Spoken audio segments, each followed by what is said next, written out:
We're late for a very important date. Nothing is that important so far in our life today that we're going to be late for.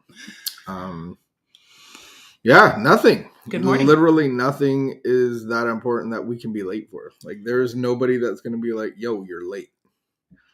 You got to take the car into the mechanic. He never, like, he shows up when he wants. So it's like, if I get there by 9:30, hopefully he'll be there. Well, our recorded podcast friends definitely don't think we're late because they are going to listen to this whenever they feel like it. True. Which is the beauty of podcasts. So sometime in between 8 and 10 o'clock, we do a morning devotional, a morning meditation. We've been pretty good between 8 and 8:30 lately. Yeah, I had a question, but I totally forgot it. It was oh man. Were you going to ask me if I enjoyed my pedicure on Sunday? Oh, I noticed your toes, and I was going to say something, but then you told me. And I was wondering where you were all day. No, you weren't. Do you ever just wake up sometimes and you just got to say to yourself, it's going to be okay today? That's what I told myself this morning. I feel like you just need to know that it's going to be okay today. No matter what happens, it's just going to be okay. And I think our number one It's Okay fan, he's deceased. His name was Buddy, but he would just look at you and go, it's going to be okay. And I know that's humanizing an animal, which is a sickness all on its own, but I think it's an okay sickness or disorder to have in society. Yeah, I think definitely there's days where I wake up and I just need to remind myself that it's okay. It's okay. The bar is really low today. I don't really know what's okay, but it's going to be okay. Whatever it is, it's okay. You don't have to be amazing today. It's all right. Is that what it is? There's an expectation of like, I got to be freaking amazing today. I got to be on today. I'm going to be I'm going to shine. I'm going to shine. My heart's going to be like, just like a beacon of hope to the world around me. Today I'm going to be present. Today, what's for dinner? Chicken. Do you want me to do it on the barbecue? Can I just be honest though? It's not what I wanted. You don't want chicken. I didn't want chicken. You know what? We'll put the chicken away. I don't want chicken. And we'll do something you want because you're having a friend come over. But I don't know if we have time to do ribs or... Okay, we're not going to do ribs. Oh, I really want ribs. Okay, so now... It's not going to be okay. No, we could do ribs somehow. We could manage to do take an hour. No, not real ribs. Not real ribs on the smoker, John Ruby style. Today, 3-phased ribs. Today, chicken would be just fine. We could even have pancakes and bacon. And pancakes and bacon. That would be fun. I love breakfast for dinner. We never have that anymore. So, here we are. We're going to get through today. The internal struggle is real. And it's going to be okay. But do you ever have that? Like, do you ever... Does that happen to you? No. Like, maybe I'm in denial of... I believe that every day is awesome, and this is an awesome day. You actually really love having a challenge to overcome. No, not necessarily. Like, I like overcoming challenges, but I don't like the challenges that, like, at the time. It's like, I like when other people have challenges, and then I can just, like... You're like, oh, the hot tub broke down. Like, I'm going to fix this. No, I don't. I dislike maintenance.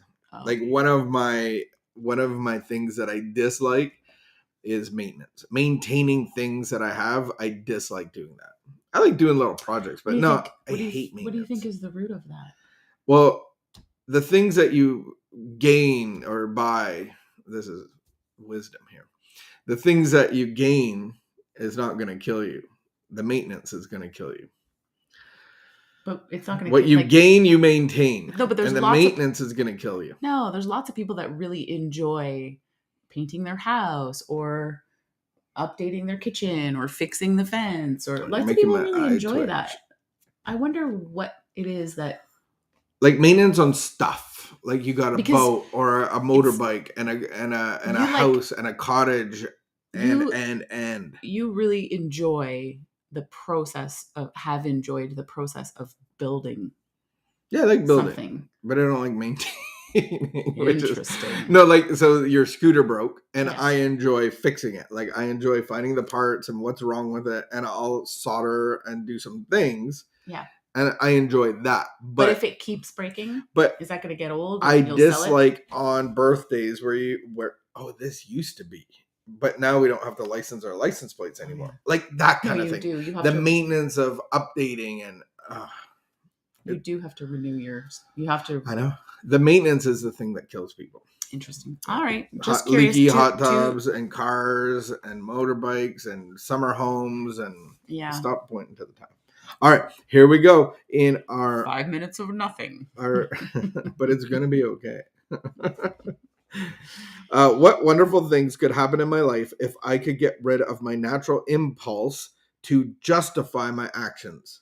Oh, that's why so many people like lease cars or buy new cars, because then they can just take it back into the shop and it's covered under the warranty. There it is. Huh.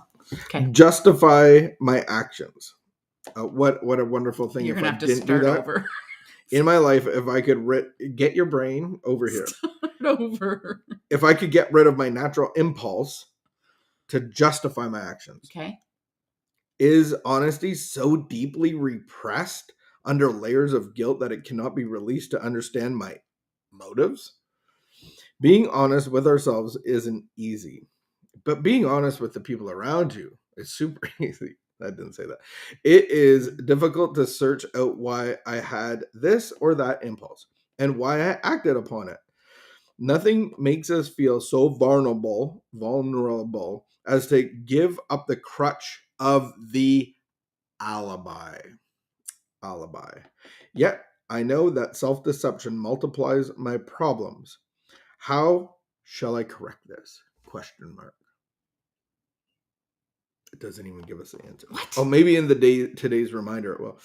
I will pick out just one character defect I can freely admit. The reason it away right out of my whole being. Let's just say I analyze my impulse to resent. If I convince myself of its futility, I will see unexpected welcome changes in my experience. I will examine my real reasons for every decision I make that involves taking action. If this shows me I'm deceiving myself as to my true motives, I will try to correct this self-deception at its source. Whoa!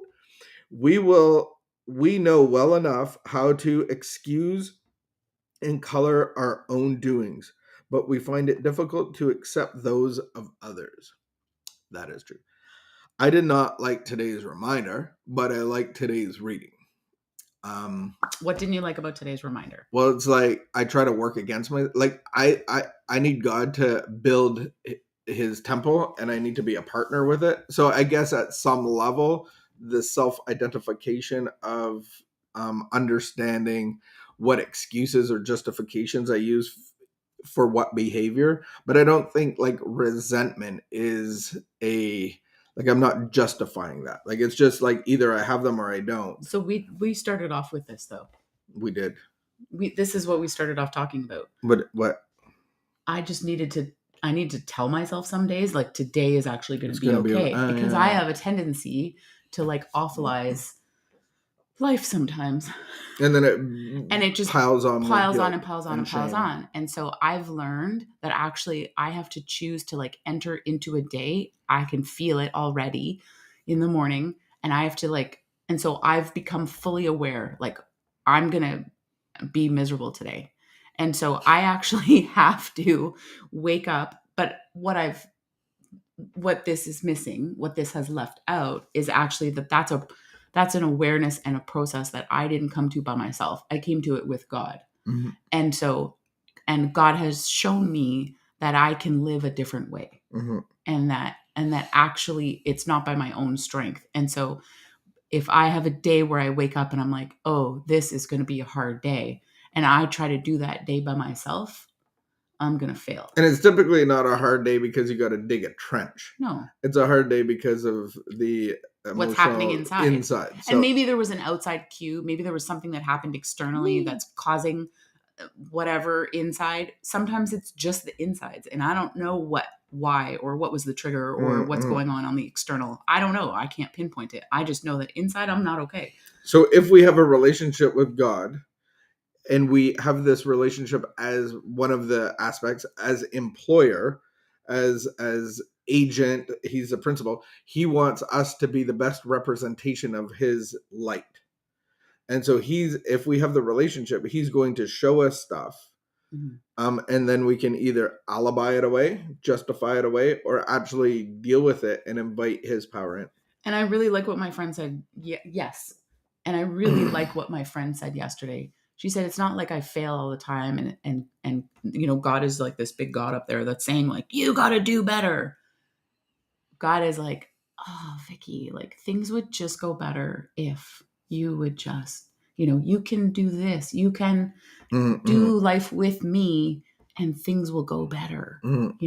I can help you. When I'm working with a person and doing the LifeLab or step work and kind of getting into the inventory part, like some people are like kind of scattered about it and they have writing here, and so like once we compile everything, I'm like, this is so important as a representation of this process to pass on to the next person, that I like, we got to rewrite all this and make it like and get a binder and like really understand, like be proud of the work, because you got to like walk somebody else through this. This isn't just about you.